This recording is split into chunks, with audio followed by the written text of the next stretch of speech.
So yesterday, I was reading something in the Atlantic magazine, which I never read, but Venerable Damtra had sent me a link.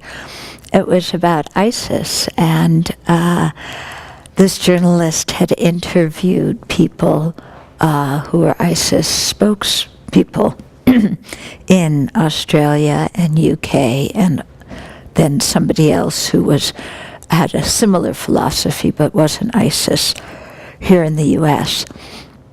And one thing that really came out of it was there, in Islam there is this talk, and in Christianity too, of, an apocalypse and a better world emerging, and the importance of being involved in it. So there's some kind of like future prediction of turbulence, and then it resolves, and then a golden age. And I was thinking that, in our modern age, with globalization, mass communication, and so forth, everything is so quick. There is so much information coming at people, so many different views, so many choices, that people feel very disoriented, kind of on overload. And so it's nice to have something that you believe in that really gives you some sense of purpose and meaning. And so we've been seeing a lot in the last few decades of people kind of becoming more religious. In the 50s and 60s, less religious, and, probably 70s too. And then maybe in the 90s kind of going the other way as a way to find some grounding and meaning and something in this very fast-changing world. So, you have people who were brought up with hardly any religion becoming evangelical Christians, or you have Reform Jews becoming Orthodox. And what you don't have is too many Catholics ordaining. Yeah? That's something that hasn't happened so much. So that's a little bit of an exception, probably because it involves giving up worldly pleasures. Yeah, yeah. Whereas in Catholicism, now you can, in many ways, be a lay practitioner and do many good things in the world. It isn't necessary to ordain now to get an education, or especially for a Catholic woman to ordain in order to do anything else but have babies. But in Islam, the same thing is happening, with people being confronted with all this change and turbulence, wanting to seek something stable, and so turning to religion, because, well, let's face it, what consumerism has to offer doesn't work. Yeah, so young people aren't satisfied with that. They're wanting something bigger than themselves. I think this is a really key point, that people want to be involved with something bigger than themselves, bigger than I want to get all the sense pleasure I have. And so the young Muslim people very much are attracted to becoming very religious. And when you have something like ISIS, where they're talking about having a caliphate and a caliph, and this, battle to the end, and this golden age, and the value of being a martyr, that then it's like, wow, this sounds really good, because you can be part of a group who thinks the same way. You're promised, heavenly delight or something else in your future lives. And most important, you're bigger than just yourself. You're engaged in something that is said to be meaningful by that religion. So many people are kind of taken in by that. So I was reflecting, here on us as Buddhists, how that applies as well. And I think for many of us, it is true too. We want to do something that is bigger than ourselves. Of course, what we're doing, Buddhism doesn't have so much this story of, the big battle and the external golden age or anything, because samsara is not going to work no matter what. Yeah. So so just forget about that. That's not going to happen. But, we're working towards liberation. We're working towards full awakening. And, in our case as Western monastics, we're working towards establishing the Dharma in the West so that people can have access to these beautiful teachings. And so, something that affects this world, something that affects the future and a long-term spiritual goal. And so we find a lot of purpose and meaning in that, And I was thinking that, in terms of looking for meaning and bigger than yourself, it's similar in all these different religions. But what you are told to practice and do and what your goal is very, very different. Yeah. And so here is where you really see a big difference. And it set me thinking about, in Buddhism today in the West, you have many more kind of middle-aged people involved and not as many young people, And why is that? And I think that might be the same thing with Catholicism, And so why is that? And so I think here I'm talking about monastic life. There may be a lot of young people coming to teachings, but in terms of monastic life, not so many. And I think that could be, because I mentioned it involves in both Catholicism and Buddhism, giving up worldly pleasures, whereas people nowadays, they want meaning and purpose, and they want worldly pleasures as well. In other words, let's have a nice, wholesome mix of samsara and nirvana where we can get both of what they offer. It sounds really good. Yeah. Unfortunately, it doesn't work. So people go more towards the samsaric world. But I was also thinking that, in the States anyway, the young people have I'm sure they're questioning things as much. Many of them are going to evangelical Christianity in the U.S., not so many to ISIS, just a few. But most of them are completely glued to technology. Yeah, and completely glued to their screen. Yeah, and it seems like,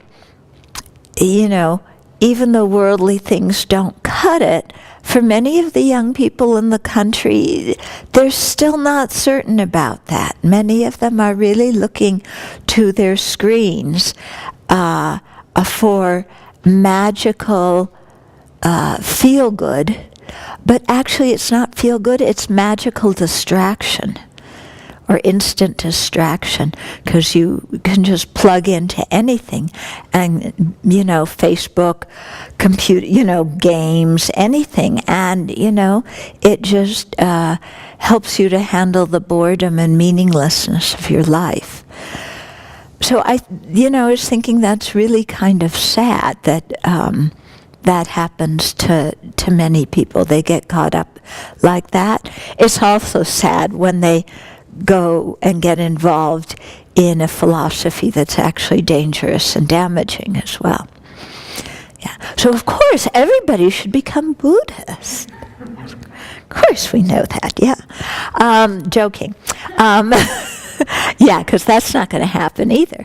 And as His Holiness says, that wouldn't even be the best thing, because for many people, Buddhism is not what they need right now. They need something else. Okay? But anyway, it was just making me think a little bit about the relationship between, current society and religion, and, what is happening and how those two are relating. Because historically, whenever there's turmoil in society, people usually turn more to religion. Yeah. So some people in this country do that, but some people are content to be mesmerized by their screen. Or now that there's legalized marijuana and legalized alcohol, and you can get e-cigarettes, and you can get, lie to a doctor and get a prescription for meds that you don't need, then, people often take the shortcut out and actually wind up really in a ditch afterwards. Okay. But anyway, that's kind of what we're working with, when we're seeing people come here and when we're, even looking at our own minds. Yeah. But I was really thinking, these young people who go to ISIS, it sounds so great. Because that word, we're asking them to, give up the movies and give up sex and this kind of stuff, And they're saying, no, you have sex, you have more babies who will do more jihad. You're full of your young adrenaline that wants to fight. Yeah, here's a rifle, go fight. It really feeds in to where, to that stage of development where many young people are at. Mm-hmm. Yeah. Okay, so you're saying another alternative would be secular ethics, yeah, and how lost that's gotten. That's true, because people usually think of religion, also because secular ethics, there's no group. Yeah, there's no long-term vision where you become part of making something better. There's just yourself and your own secular ethics. And I think people like being parts of a movement with other people together doing something. Yeah. But it's true, secular ethics, what His Holiness is really encouraging, would be very helpful here. So a majority of young people replied, under 35, that ethics means doing what I feel is right. Yeah. Well, that's a reaction to having external ethics set down as commandments, instead of like the approach we use, which is look at your own mind and see how doing these actions affects it. And then you can see the reason for keeping ethical conduct. But yeah, that's a good way to define ethics. You get, again, samsara and nirvana together. Ethics is doing what I think is right. Yeah, this is a very good question, yeah? So about how to cultivate renunciation of samsara without relying on willpower. Actually, renunciation can't rely on willpower, because renunciation is a state of mind, and willpower only works in terms of making yourself say or do something. You can't willpower your way to think something. Can you? Telling ourselves, I'm going to believe this, I'm going to believe this, I'm going to believe, it doesn't work. We can tell ourselves, I'm going to say this, I'm going to do this. That, and we can willpower that. But renunciation of samsara is really a state of mind.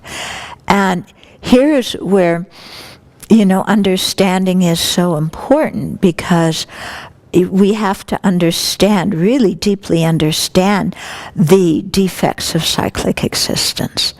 Yeah, without understanding them, then the willpower is intellectual up here, saying, oh, well, this sounds good, so I should do it, I ought to do it, I'm supposed to do it. But in the end, our heart's not there. And I think really to sustain it, we have to really look at our own experience and see, when I go out to the bar and have a good time, initially, how do I feel the next day? And is that really when I want to go out to the bar, what am I really needing? What am I really looking for? And is doing that really fulfilling what I'm wanting at that moment? Yeah. Same thing with any of our distracting behavior, to really look inside and say, is this satisfying what I'm really wanting? And when we do that, then we understand from our own experience.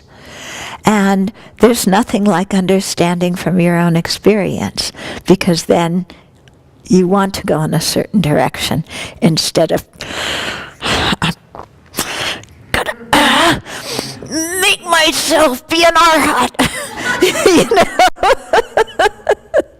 Yeah.